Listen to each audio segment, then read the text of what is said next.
2013ರ ವಿಧಾನಸಭಾ ಚುನಾವಣೆಯಲ್ಲಿ ಬಹಿರಂಗ ಪ್ರಚಾರದ ಗಡುವು ಮುಗಿದ ಮೇಲೂ ಕೆಜೆಪಿ ಅಭ್ಯರ್ಥಿ ನೆಹರು ಓಲೇಕಾರ್ ಪರ ಈಗಿನ ಹಾವೇರಿ ಬಿಜೆಪಿ ಜಿಲ್ಲಾಧ್ಯಕ್ಷ ಶಿವರಾಜ್ ಸಜ್ಜನ್ ಮತಯಾಚಿಸಿದರು.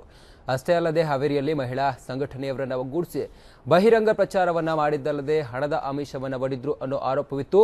ಪ್ರಕರಣಕ್ಕೆ ಸಂಬಂಧಿಸಿದಂತೆ ವಿಚಾರಣೆಗೆ ಸರಿಯಾದ ಸಮಯಕ್ಕೆ ಹಾಜರಾಗದ ಹಿನ್ನೆಲೆಯಲ್ಲಿ ಹಾವೇರಿ ಜೆಎಂಎಫ್ಸಿ ನ್ಯಾಯಾಲಯ ಜಾಮೀನು ರಹಿತ ವಾರೆಂಟ್ ಜಾರಿ ಮಾಡಿತ್ತು. ಹೀಗಾಗಿ ಕೋರ್ಟ್ಗೆ ಹಾಜರಾದ ಶಿವರಾಜ್ ಸಜ್ಜನ್ ಅವರಿಗೆ ಜುಲೈ 10ರವರೆಗೆ ನ್ಯಾಯಾಂಗ ಬಂಧನವನ್ನು ವಿಧಿಸಿದೆ. ಬಂಧನದ ಶಿಕ್ಷೆ ವಿಧಿಸಿದ ಕೆಲವೇ ಕ್ಷಣದಲ್ಲಿ ತೀವ್ರ ಎದೆನೋವು ಮತ್ತು ರಕ್ತದೊತ್ತಡದ ಕಾರಣಕ್ಕೆ ಶಿವರಾಜ್ ಸಜ್ಜನ್ ಜಿಲ್ಲಾಸ್ಪತ್ರೆಗೆ ದಾಖಲಾಗಿದ್ದಾರೆ. ಯಡಿಯೂರಪ್ಪ ಅವರ ಕೆಜೆಪಿ ಕನಸಿಗೆ ನೀರು ಎರೆಯಲು ಹೋದ ಸಜ್ಜನ್ ಸದ್ಯ ಹಾವೇರಿ ಜಿಲ್ಲಾಸ್ಪತ್ರೆಯಲ್ಲಿ ಚಿಕಿತ್ಸೆಯನ್ನ ಪಡಿತಾ ಇದ್ದಾರೆ.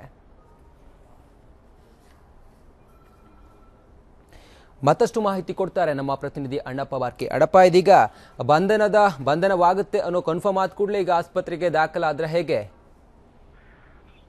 ಈಗೇನು ಬಂಧನವಾಗಿದ್ರು ಏನು ಶಿವರಾಜ್ ಸಜ್ಜನ್ ಅವರು ಹಾಸ್ಪಿಟಲ್ಗೆ ಅಡ್ಮಿಟ್ ಆಗಿದ್ದಾರೆ. ತೀವ್ರ ಏನು ಎದೆನೋವು ಕಾಣಿಸಿಕೊಂಡು ಮತ್ತು ರಕ್ತದೊತ್ತಡ ಹಿನ್ನೆಲೆಯಲ್ಲಿ ಬಂಧನದಿಂದ ಮುಕ್ತವಾಗಲು ಜಿಲ್ಲಾ ಆಸ್ಪತ್ರೆಗೆ ದಾಖಲಾಗಿದ್ದಾರೆ. ಹೀಗಾಗಿ ಜಿಲ್ಲಾ ಆಸ್ಪತ್ರೆಯಲ್ಲಿ ಅವರಿಗೆ ಚಿಕಿತ್ಸೆಯನ್ನು ಕೂಡ ನೀಡಲಾಗ್ತಾ ಇದೆ.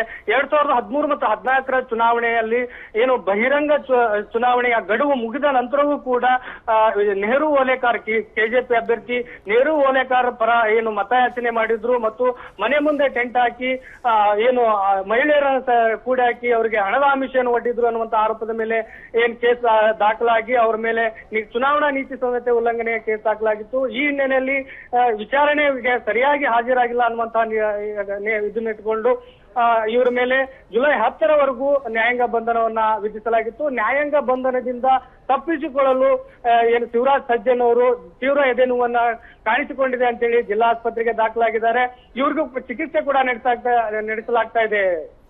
ಅಲ್ಲ, ಏನು ಅವರಿಗೇನೋ ಜಾಮೀನಿನ ಕುರಿತಾಗಿ ಏನಾದ್ರು ಅರ್ಜಿ ಏನಾದ್ರು ಹಾಕಿದ್ರಾ? ಬೇಲಾಗುವ ಸಾಧ್ಯತೆ ಇದೆಯಾ? ಹೇಗೆ? ಜಾಮೀನಿಗೆ ಸಜ್ಜನ್ ಪರ ವಕೀಲರು ಜಾಮೀನಿಗೆ ಅರ್ಜಿ ಸಲ್ಲಿಸಿದ್ರು. ಇವರಿಗೆ ಏನು ಆರೋಗ್ಯದ ಸಮಸ್ಯೆ ಇತ್ತು, ಹಾಗಾಗಿ ವಿಚಾರಣೆ ವೇಳೆ ಹಾಜರಾಗಲು ಆಗಿಲ್ಲ ಅನ್ನುವಂತ ನಿಟ್ಟಿನಲ್ಲಿ ಸಜ್ಜನ್ ಪರ ವಕೀಲರು ಕಟ್ಟೇಗೌಡರು ವಾದ ಮಂಡಿಸಿದ್ರು. ಆದ್ರೆ ನ್ಯಾಯಾಲಯಕ್ಕೆ ಸರಿಯಾದ ಸಾಕ್ಷಿದಾರಗಳನ್ನ, ಆರೋಗ್ಯ ಸರಿ ಇಲ್ಲ ಅನ್ನುವಂತ ಸಾಕ್ಷಿದಾರಗಳನ್ನ ನೀಡಿಲ್ಲ ಅನ್ನುವಂತಹ ಕಾರಣ ಇಟ್ಟುಕೊಂಡು ಅವರಿಗೆ ಬೇಲನ್ನ ನಿರಾಕರಿಸಿದ್ದಾರೆ.